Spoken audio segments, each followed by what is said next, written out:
A donde quiera que miramos, vemos esta complejidad increíble. Este orden, esta armonía, que si lo recuerdan, Kepler dijo que esto es de lo que trata la ciencia. La ciencia está comprometida en considerar este orden y la armonía que Dios ha creado para nosotros. Pero al rechazar al diseñador, entonces se genera este problema profundo asociado a la desconexión entre un cubo fortuito y caótico y todo el orden que vemos y la belleza y la grandiosidad. Echaremos una ojeada a algunas maravillas. ¿Qué suponen que es esto? ¿Joshua sabe lo que es esto? ¿Qué es? Un coágulo de sangre. Un coágulo de sangre. ¿Qué son esas cosas rojas ahí? Glóbulos rojos. Glóbulos rojos, eso es correcto. ¿Qué son las cosas blancas, los hilos blancos? Filamentos de fibrina. Sí, eso es correcto, son filamentos de fibrina. Estoy impresionado. La coagulación sanguínea es increíble, ¿han pensado sobre esto? ¡Qué maravilla es la que Dios nos ha dado! En este pequeño sistema que menospreciamos la coagulación de la sangre. ¿Qué piensan sobre esto? ¿Qué podría pasar? Nos cortamos y nos preguntamos por qué nos sangramos hasta morir. He invitado a una amiga que puede explicarlo mucho mejor que yo, así que le voy a pedir que se los explique enseguida.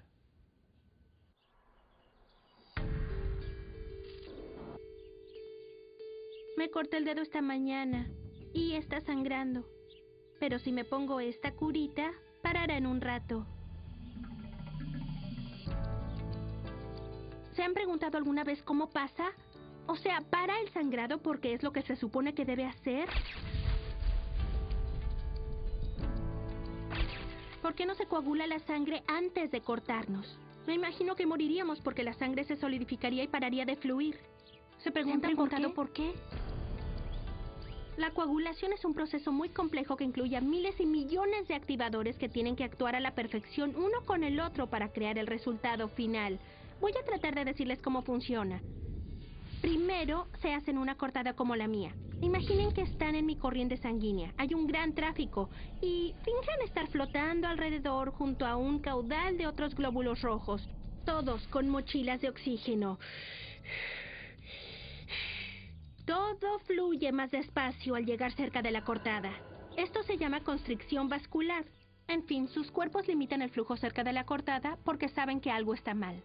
Y claro, sientes dolor. Entonces, una proteína en tu cuerpo llamada fibrinógeno entra a escena. El fibrinógeno es lo que anima a la plaqueta a que se agrupe.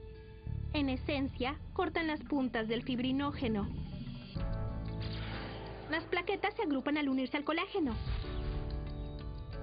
Sobre la activación, las plaquetas liberan el difosfato de adenosina, DFA y TXA2, que activan las plaquetas adicionales, la serotonina, fosfolípidos, las lipoproteínas y otras proteínas vitales para la coagulación en cascada. Las plaquetas activadas cambian su aspecto, acomodándose a la formación de un tapón. Lo siento, ya divago. Como sea, esta cosa compleja llamada el factor de Stuart convierte la protombina en trombina, con lo que convierten el fibrinógeno en fibrina.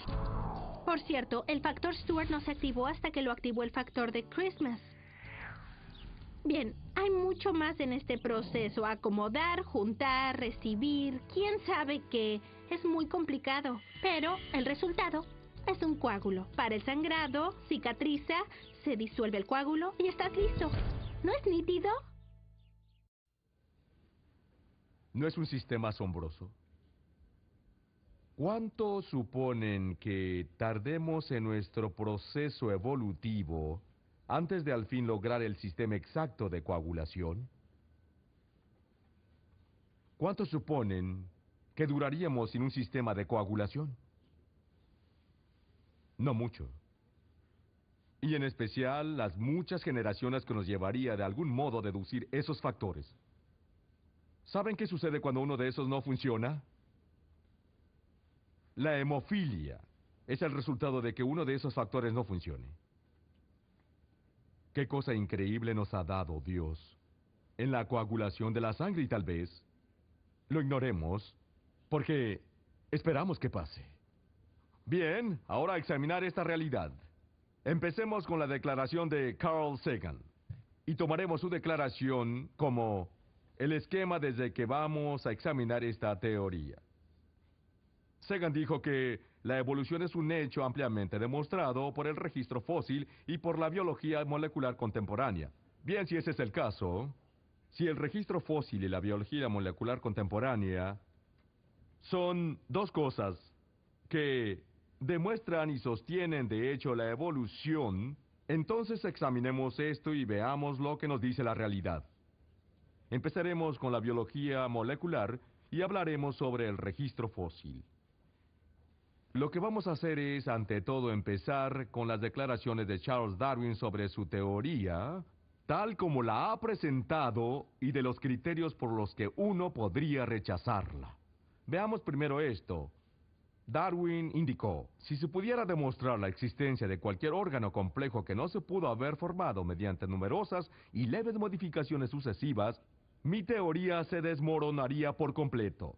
¿Entienden los criterios que él está colocando allí? Porque el darwinismo es gradual. Su teoría es que sobre un largo periodo de tiempo, los organismos tienen estos leves cambios y estas modificaciones, y eso es lo que ha llevado a la abismal complejidad que hay hoy.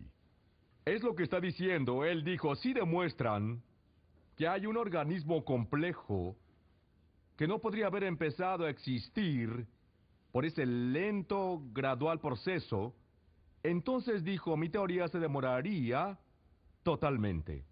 Así que echaremos una ojeada.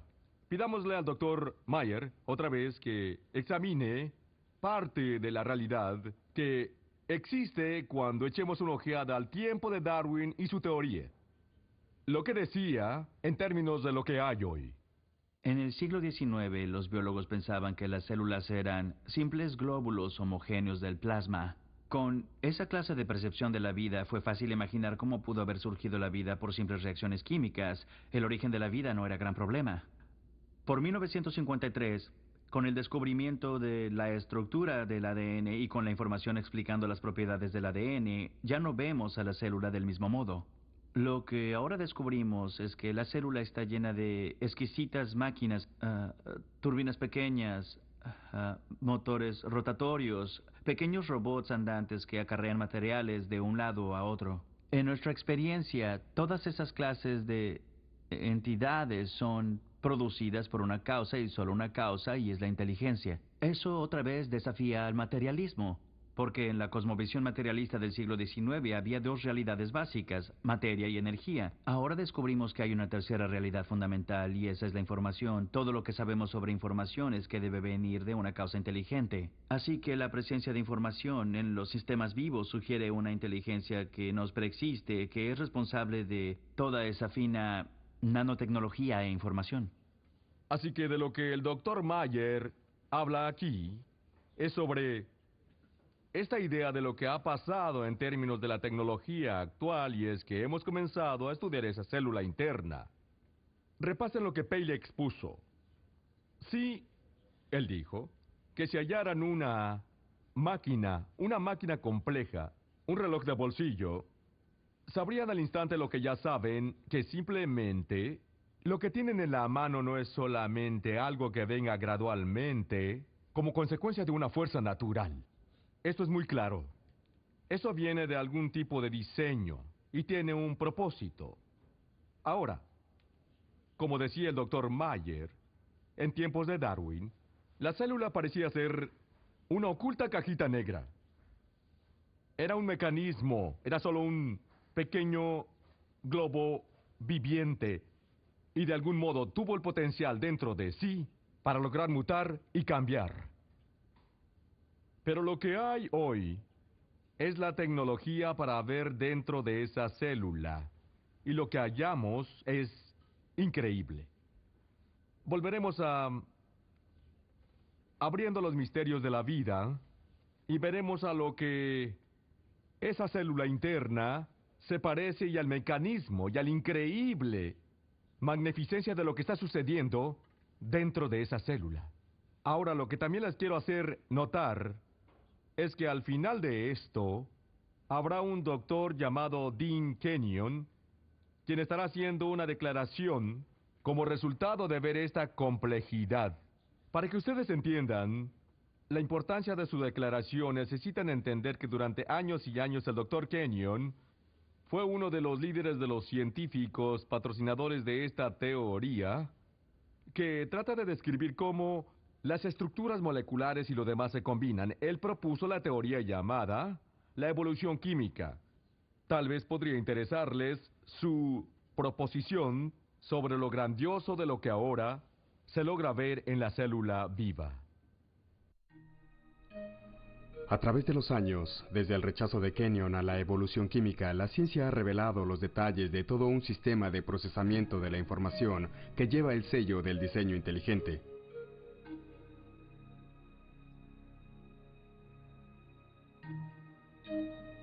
Con animación por computadora, se logra entrar a la célula para ver cómo actúa este sistema.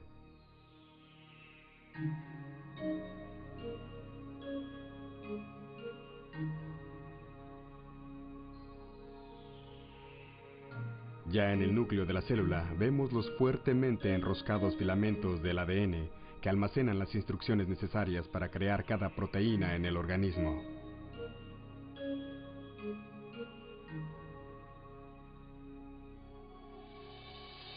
En el proceso de transcripción, un mecanismo molecular desenrosca primero una sección de la hélice del ADN para exponer las pautas genéticas necesarias para crear una molécula específica de proteína. Luego otro mecanismo copia estas pautas para formar una molécula conocida como mensajero ARN.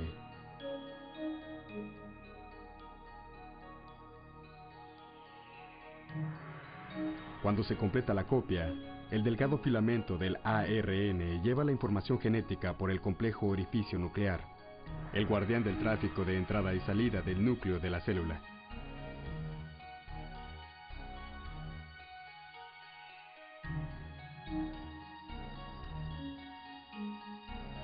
El delgado mensajero ARN es dirigido a una fábrica molecular bipartita llamada ribosoma. Luego de adherirse con firmeza, el proceso de la translación empieza.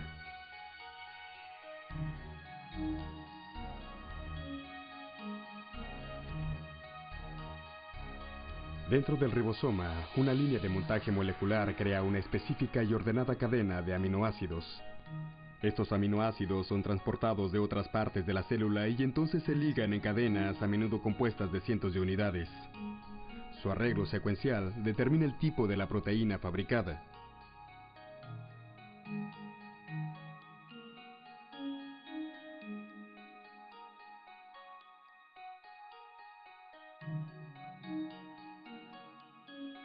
Cuando la cadena se acaba, es llevada del ribosoma a una máquina con forma de barril que ayuda a doblarla en la forma precisa decisiva para su función.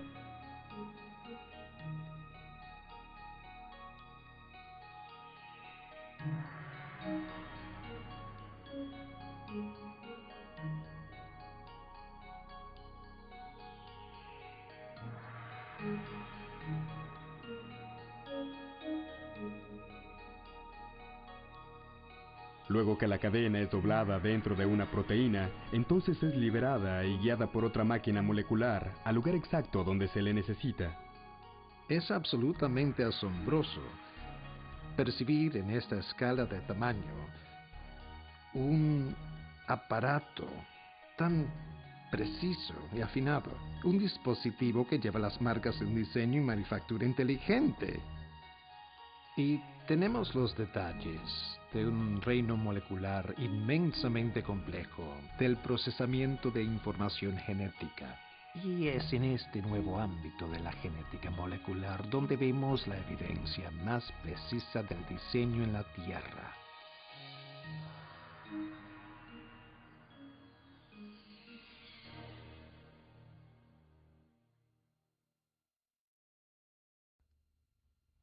Qué asombroso lo que sucede dentro de cada célula viva.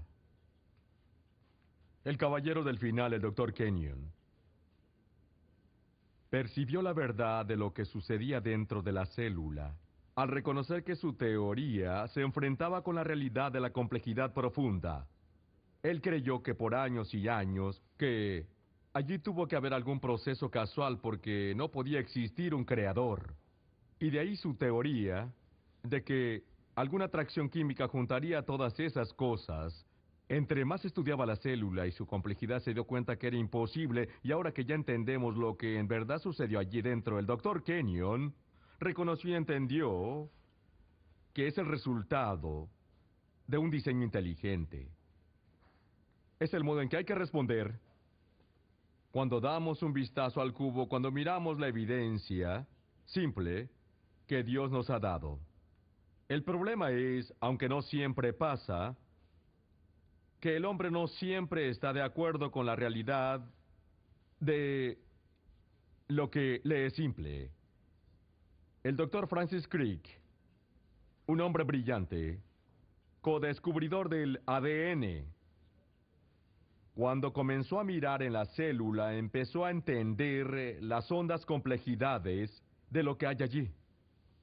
De hecho, si quieren, en verdad entender cuán complejo es este tópico, se ha afirmado que en una sola amiba,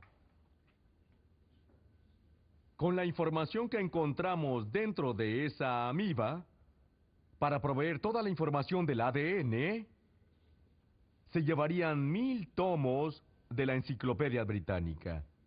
Complejidad asombrosa. Cuando el Dr. Francis Crick examina en el microscopio, se comienza a dar cuenta de la complejidad profunda de lo que ve allí en el nivel fundamental de la vida. Entonces se convence de que no podría haber sido al azar. Él dijo, un hombre honesto, armado con todo el conocimiento disponible hoy, solo puede afirmar que en algún sentido el origen de la vida parece ser en este momento casi un milagro. Son demasiadas las condiciones que tendrían que haberse satisfecho para que se iniciara. Así que, ¿qué hizo el Dr. Crick? ¿Acaso volvió a la realidad de que hay un creador? No. Más bien propuso una teoría con una modificación a una anterior, la teoría de la panspermia dirigida. La primera célula viviente debe haber sido transportada a la Tierra desde algún otro planeta fuera del sistema solar. Él es brillante. ¿Por qué entonces regresa a esta teoría? A propósito, ¿qué está mal en esta teoría? ¿Quién creó el otro planeta? ¿De dónde es que vino? ¿Qué está haciendo él aquí? Solo puso el problema en alguna otra parte. Solo puso el problema en alguna otra parte. Ahora, él reconoce esto. ¿Pero qué está tratando de ganar? ¿Qué está haciendo al decir que no podría haber empezado aquí porque es tan complejo, que debió haber venido de otro planeta? ¿Qué es lo que trata de ganar? Tiempo. Tiempo. Eso es correcto. Porque dice que es imposible que eso haya ocurrido aquí dentro de los 1000 millones de años, así que tal vez ocurrió en un periodo más largo en otro sitio. Pero al final, no se puede retroceder bastante. No hay suficiente tiempo para lograr la complejidad que estamos viendo. George Wald, escribiendo en El origen de la vida, dice: la mayoría de los biólogos modernos, habiendo revisado a satisfacción la caída de la hipótesis de la generación espontánea, ahora hagamos un alto. ¿Cuál es la hipótesis de la generación espontánea? Que la vida brotó. La hipótesis de que la vida brotó de la no vida.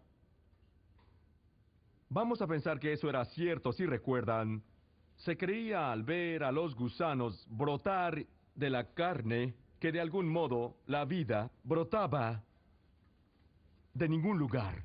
Por supuesto, los estudios mostraron que no era cierto. Si se pone algo encima para tapar la carne, como hizo Pasteur, verán que vienen de huevecillos de mosca. Ustedes saben todo esto.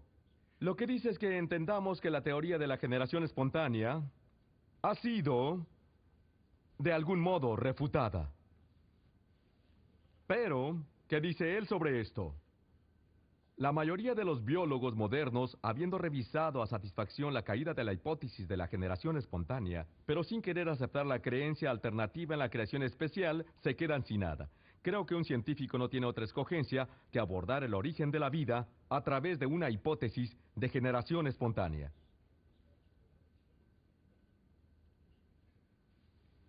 ¿Qué nos está diciendo? Es justo lo que hemos dicho todo el rato. Si la evidencia apunta fuera del cubo, no iremos allí. Aunque digamos que iremos tras la verdad, no importa dónde nos lleve, al menos que nos lleve a la creación especial, que nos lleve al Creador. Y eso es lo que Walt dice. La evidencia científica apunta hacia ahí, pero no iremos ahí. Walt entonces dijo esto: uno tiene solo que contemplar la magnitud de esta tarea para reconocer que la generación espontánea de un organismo es imposible. Sin embargo, aquí estamos como resultado. Yo creo en la generación espontánea. ¿Y por qué cree él en la generación espontánea? Porque él no quiere mirar el rostro de Dios. Rechazando la verdad, intercambiaron la verdad de Dios por una mentira. Así Darwin, recuerdan, nos da los criterios por los que podríamos decir que su teoría es falsa. Si se pudiera demostrar la existencia de cualquier órgano complejo que no se pudo haber formado mediante numerosas y leves modificaciones sucesivas, mi teoría se desmoronaría por completo. Y esto es justo lo que ya ha ocurrido. El doctor Michael Behe, en la publicación de su libro La caja negra de Darwin, le lanzó una flecha al asunto de la evolución. Y así es como él lo hizo. El doctor Michael Behe un día estaba estudiando la complejidad de la célula y volteó hacia alguien en el laboratorio y solo le hizo una pregunta. Mirando todas las piezas de la célula que acabamos de ver, hizo la pregunta: ¿cómo podría existir la célula? ¿Podría existir la célula si esta pieza no estuviera allí? Y claro, la respuesta fue no. Que si la pieza no estuviera ahí, no. En esencia, lo que el doctor Behe logró fue el concepto que él llama la complejidad irreducible. Y él utiliza una ratonera como un ejemplo de complejidad irreducible. Es algo parecido a esto. Dice, si toman una ratonera, un aparato muy sencillo, solo hay pocas partes en él. La base de madera, el resorte, el plato de la comida, el cortacabezas y lo que sujeta al cortacabezas hasta el momento apropiado. Behe dice, ¿cuán bien funcionaría la ratonera si una de las piezas no estuviera ahí? Supongamos que el resorte no estuviera ahí. Al ratón le encantaría, pero no funcionaría. ¿Qué tal si en esta ratonera hay solo una grapa pequeña sujetando un extremo de la varilla entre el resorte? ¿Qué le pasaría a la ratonera? Yo tuve una de esas trampas en mi casa. La grapa pequeña se soltó. Eso es todo lo que pasó. Lo demás estaba ahí. Todas las piezas estaban ahí, pero la grapita que lo sujetaba ya no estaba más ahí. ¿Qué tan bien funcionaría la ratonera? No funcionó. Lo que Behe argumenta es que lo que descubrimos, entre más abrimos la caja negra de Darwin, la célula es la caja negra. Que lo que descubrimos allá adentro es la más intrincada maquinaria. Y él dice que la maquinaria es irreduciblemente compleja. ¿Y qué es lo que concluimos usando los criterios de Darwin? Para Darwin, la célula era una caja negra. Su trabajo interior era enteramente un misterio para él. Ahora la caja negra ha sido abierta y sabemos cómo trabaja. Al aplicar la prueba de Darwin al ultracomplejo mundo de la maquinaria molecular y los sistemas celulares que han sido descubiertos en los últimos 40 años, podemos decir que la teoría de Darwin se ha desmoronado completamente. ¿Cómo contrastamos esto con las declaraciones que la teoría de la evolución es un hecho? Ahora de repente, usando los criterios de Darwin para decir que esto es un fracaso, un absoluto fracaso. Echemos una ojeada, volvamos a entrar al nivel en el que podemos comenzar a ver la maquinaria y cómo esta maquinaria funciona. Esta pequeña pieza que fue creada y que vimos en la célula interior, esta pequeña pieza tomada por la maquinaria, llevada a un lugar y montada en una pieza más grande de maquinaria, crea funciones más increíbles dentro de un organismo viviente. Y echaremos una ojeada a lo que llaman el flagelo de las bacterias. Scott Minnick estudió el motor del flagelo bacteriano por casi 20 años. Su búsqueda lo ha llevado a desafiar el argumento de la coopción. Con el flagelo bacteriano estás hablando de una máquina con 40 partes estructurales. Sí, hallamos que 10 de ellas están incluidas en otra máquina molecular, pero las otras 30 son únicas. Así que, ¿de dónde van a pedirlas prestadas? Eventualmente tienen que justificar la función de cada una de las partes que en su origen tuvieron algún otro propósito. Así que solo pueden seguir esa disputa hasta dar con el problema de pedir prestadas las partes de la nada. Pero, incluso si reconocen que tienen todas las partes necesarias para hacer una de estas máquinas, eso solo es parte del problema. Quizás aún más complejo. Creo que más complejas son las instrucciones del montaje. Eso nunca es tratado por los adversarios del argumento de la complejidad irreducible. Los estudios del motor bacterial revelaron un nivel más profundo de complejidad. Para su construcción, no solo se requieren las partes específicas, sino también de una secuencia precisa de montaje. Tienes que hacerlo en el momento oportuno, tienes que hacer el número exacto de componentes, tienes que ensamblarlos en una manera secuencial, tienes que poder decir si los has montado con propiedad para que no malgasten energía, construyendo una estructura que no será funcional. Construir una máquina molecular ha sido comparado a la construcción de una casa, donde los albañiles siguen un detallado anteproyecto y un plan para el montaje. Los cimientos de una casa son vaciados antes de levantar las paredes. La plomería e instalación eléctrica se colocan antes de terminar las paredes de la estructura. Las ventanas se ponen antes de las tablas de chilla y las tejas de madera se colocan solo después de que el tríplex se clave a las vigas.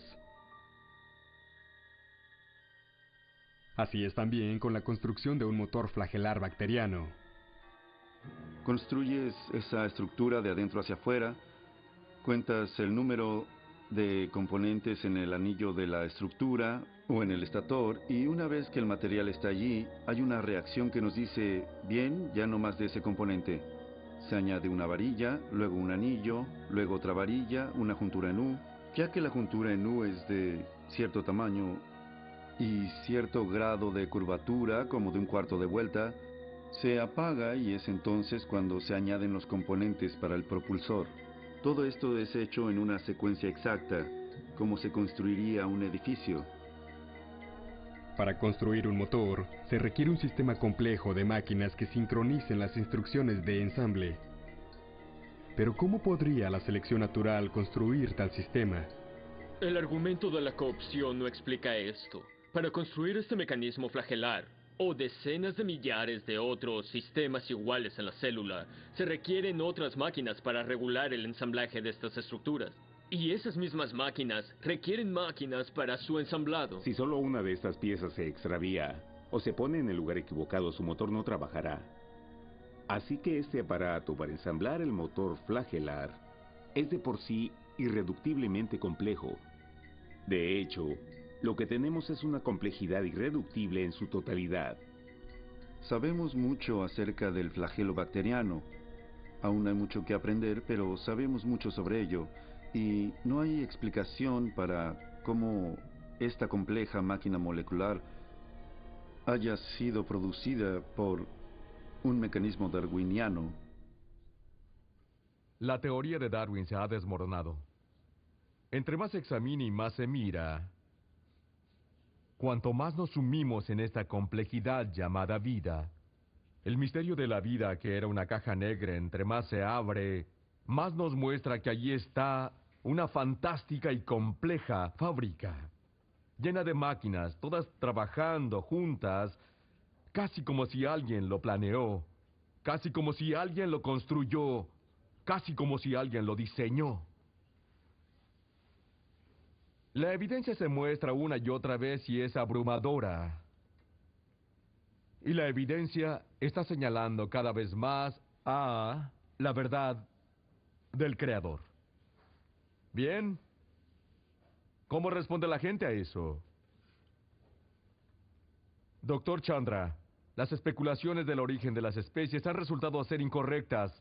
Es irónico que los hechos científicos desecharan a Darwin, pero que dejaran a William Paley, el hazmerreír del mundo científico, por más de un siglo, todavía en el torneo con oportunidad de ser el ganador absoluto. Asombroso, ¿no? Los cielos declaran la gloria de Dios. Vierten un pujante discurso, día tras día. Ello está allí. Examinemos otra pieza de esta declaración de Carl Sagan. Recuerden que él dijo, la evolución es un hecho ampliamente demostrado por el registro fósil y la biología molecular contemporánea. Acabamos de ver la biología. Echemos una ojeada al registro fósil. Vamos otra vez con los criterios de Darwin, por los que quizá rechazamos su teoría. Él dijo, el número de variedades intermedias que han existido previamente debe ser ciertamente enorme. Y así debió ser, ¿correcto? Si tienen un largo periodo de tiempo, un acentuado cambio muy gradual de especies en otras especies, como él lo dice, la evidencia debe estar por todas partes. Entonces, ¿por qué cada formación geológica y cada estrato no están llenos de esos eslabones intermedios? ¿Por qué no lo muestran los registros fósiles? La geología de seguro no revela ninguno de estos pequeños cambios orgánicos en cadena, y él lo admite. Y esta quizás es la objeción más obvia y seria que se puede argumentar en contra de mi teoría. No sé cuántas veces les ha sido dicho que el registro fósil prueba la evolución, pero lo que tenemos de Darwin es que desde el inicio dice que hay un problema en el registro fósil. Así que pediremos al Dr. Berlinski que nos dé un panorama en cuanto al problema asociado con esta idea de un proceso largo y gradual y el número de los cambios que debieron ocurrir a fin de alcanzar la complejidad que la teoría de Darwin dice que se debe lograr. La pregunta debe plantearse, como debería plantearse siempre que una secuencia evolutiva se mencione.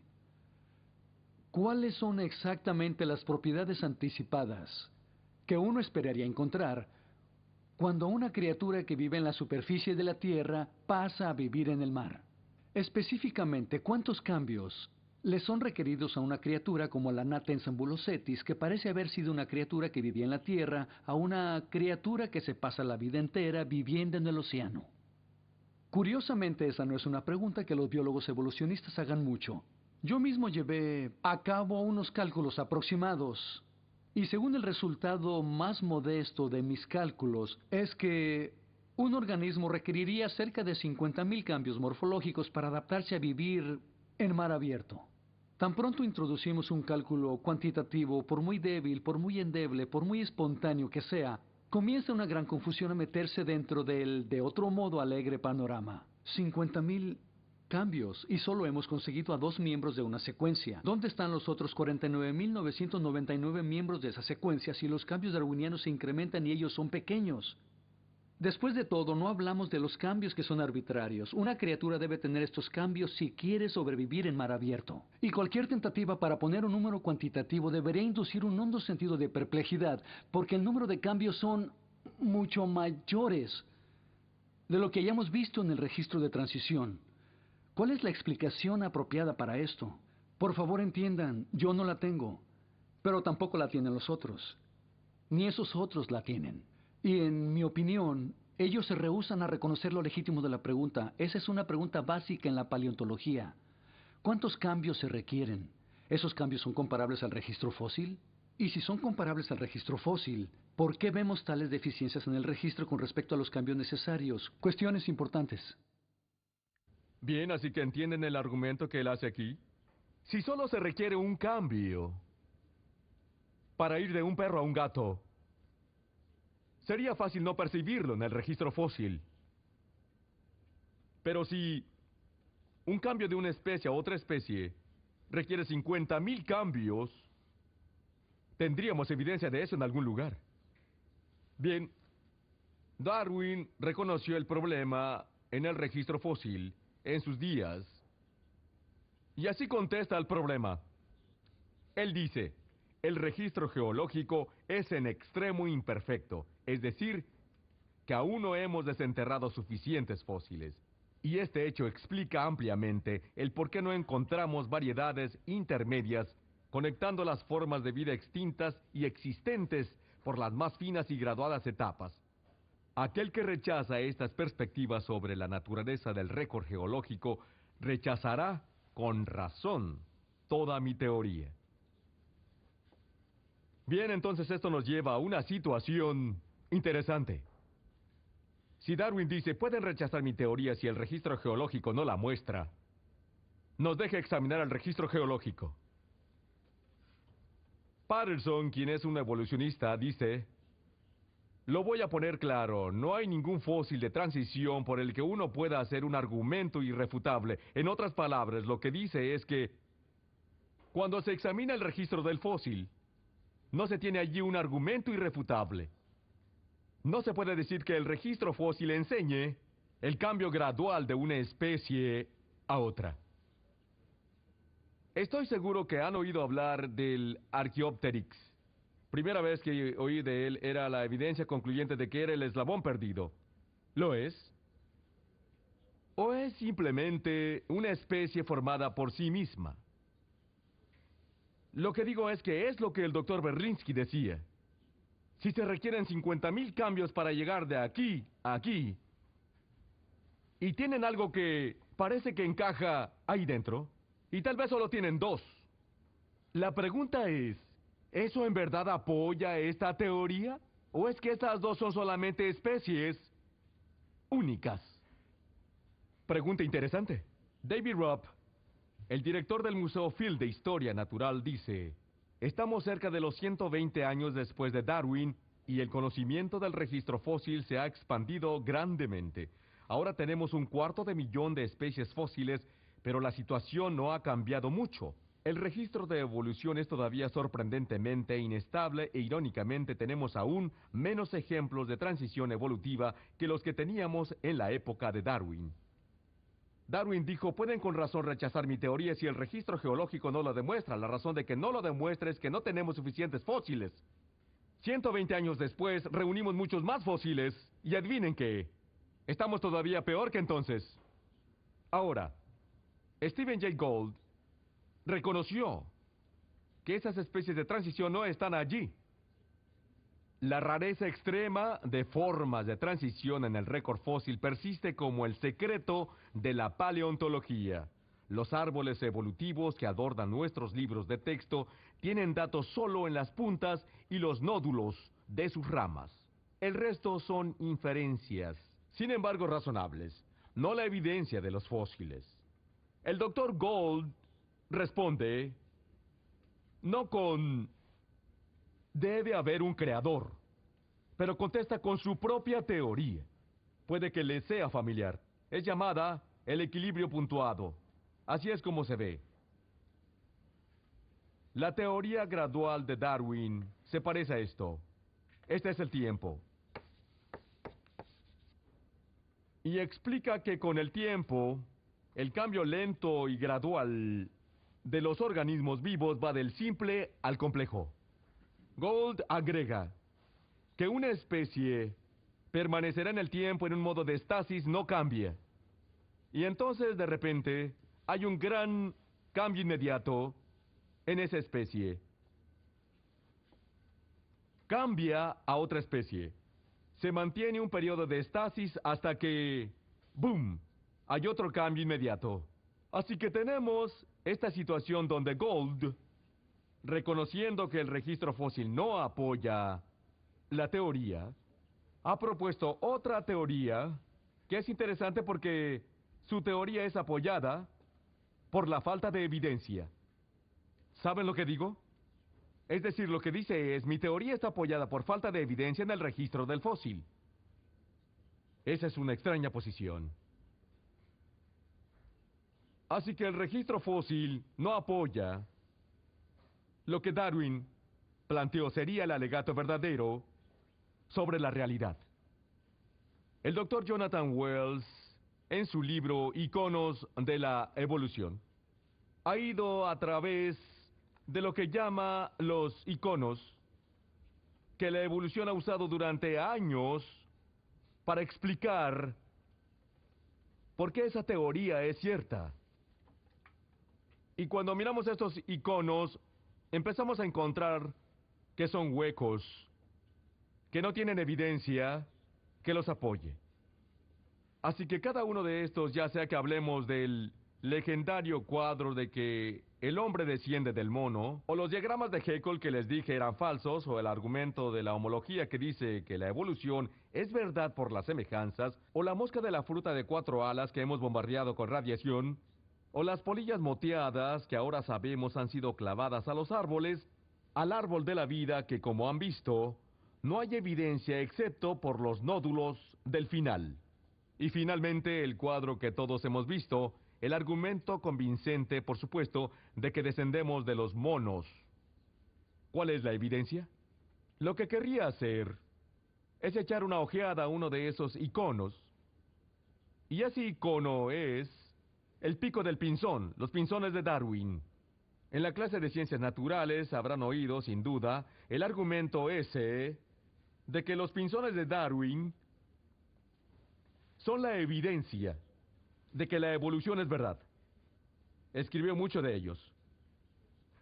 Ha sido captado en un increíble video, Iconos de la Evolución.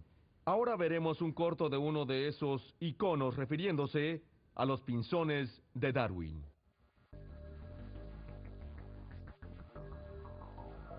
Un segundo ícono de la evolución, de acuerdo con el biólogo Jonathan Wells, son los pinzones hallados en las Islas Galápagos de Ecuador en Sudamérica, islas que Darwin visitó en 1835 en el viaje del barco HMS Beagle.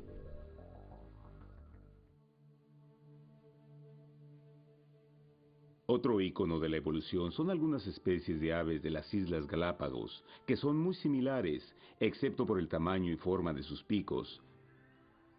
Y se ha creído, y es muy posible, que evolucionaron de un ancestro común porque tuvieron que ingerir comida diferente en islas diferentes. En 1994, el periodista Jonathan Weiner publicó El pico del pinzón, un libro sobre la investigación de los pinzones de las Islas Galápagos. Ganó el premio Pulitzer. Weiner arguyó que los pinzones representan la mejor y más detallada demostración a la fecha del poder del proceso darwiniano. Se hacen afirmaciones similares en muchos libros de biología. Los pinzones de las Galápagos son un ejemplo espectacular de la evolución. Cuando la calidad de la comida, o sea, la clase que estaba disponible, cambió debido a una sequía o a un año sumamente lluvioso o algo como eso, en el curso de solo un par de años se verían cambios marcados en el tamaño de los picos en varias colonias de aves. La selección natural puede manejar los cambios de una estructura como el pico en una dirección en respuesta a la presión selectiva. No tan rápido como para justificar lo que se requeriría para las teorías de Darwin, pero sí de 50 a 100 veces más rápido que eso. Una severa sequía causaría la muerte a muchos pinzones y dejaría solo a los de picos más grandes. Así, en la generación siguiente, el tamaño promedio del pico aumentó. Y algunos libros de texto extrapolan esto a más de 200 años o algo así. Y dicen que algunos de estos sucesos encadenados podrían transformar a los pinzones en una nueva especie haciendo sus picos más grandes.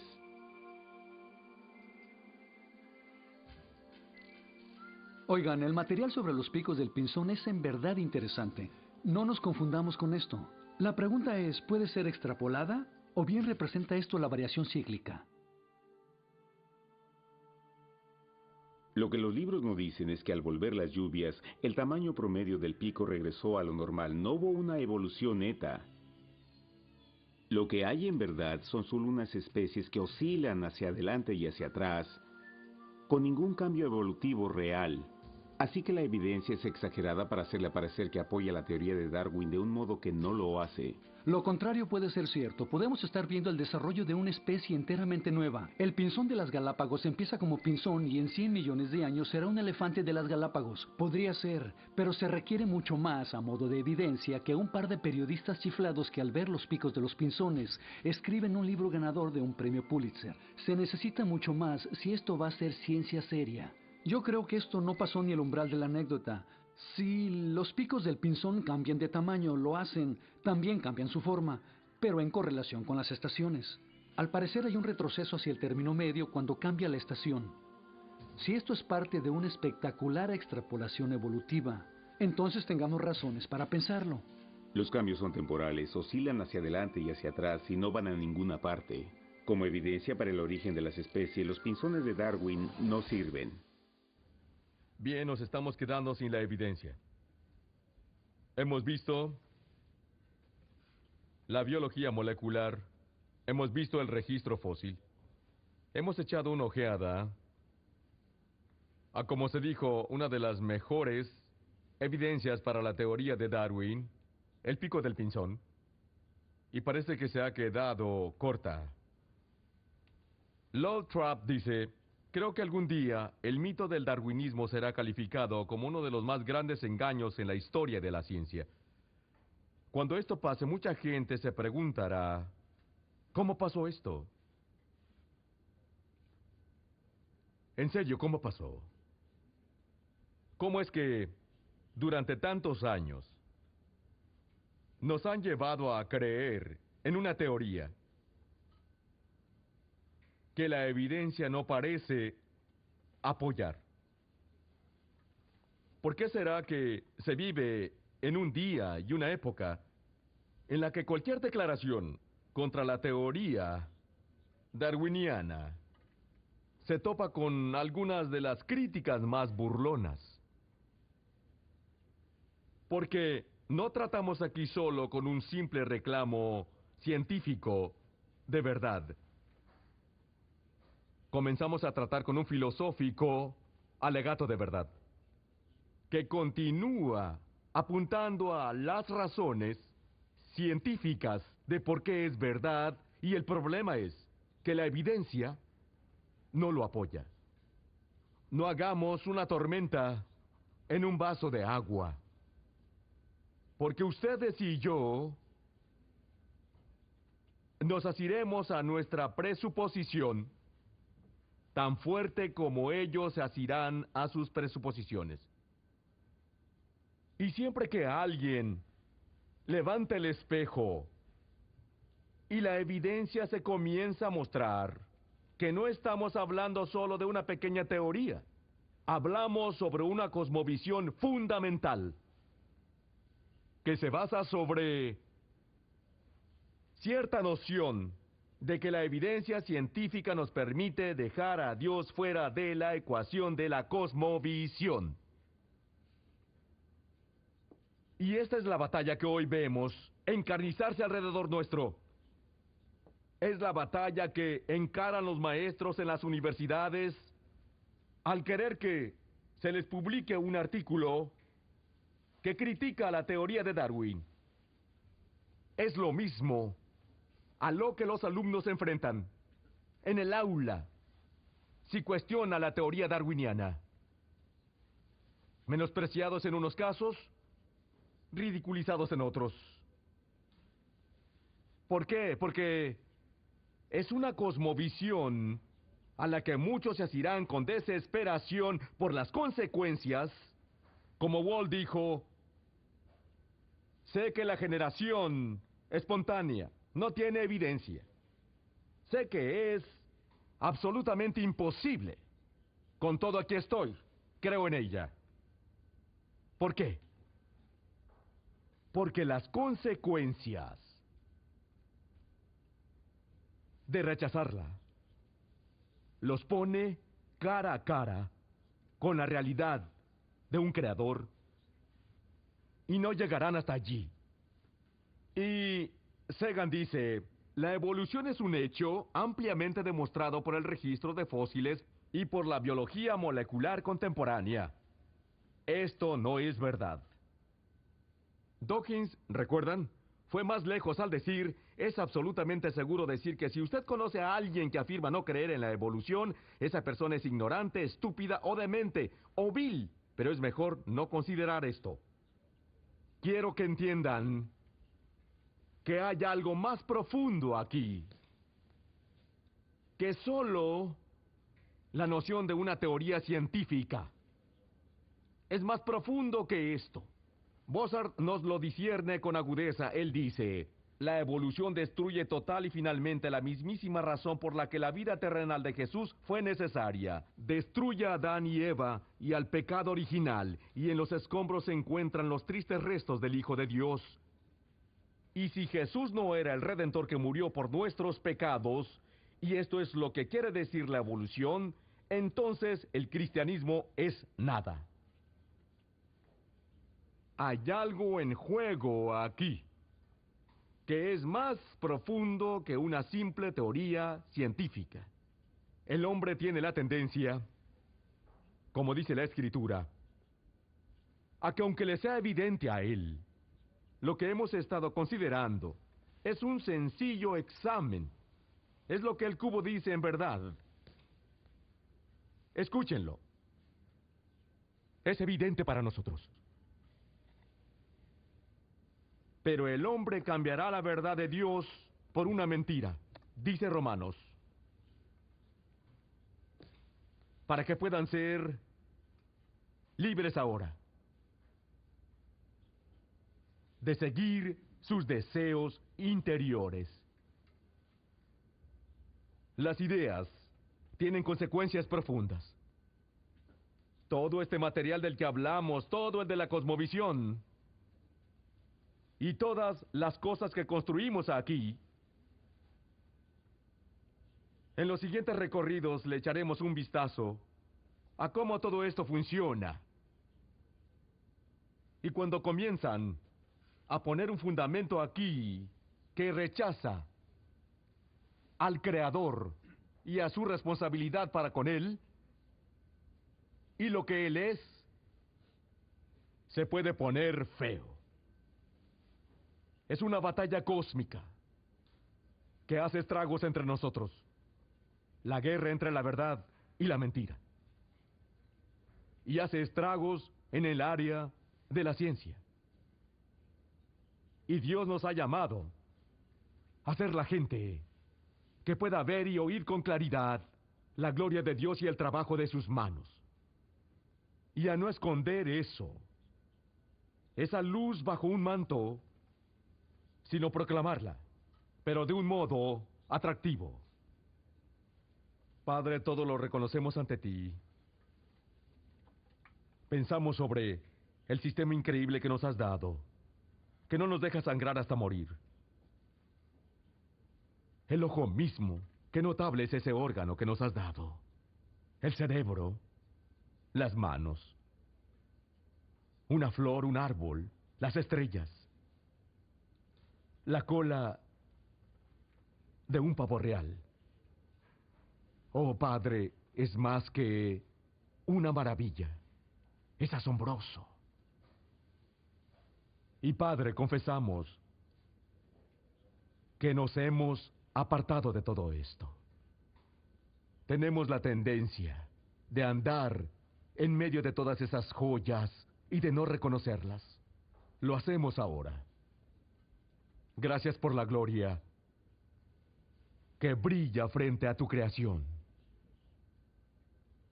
Padre, que nos transformemos al mirarte a ti y a tu creación.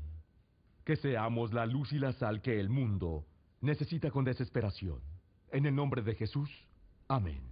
Amén. Amén.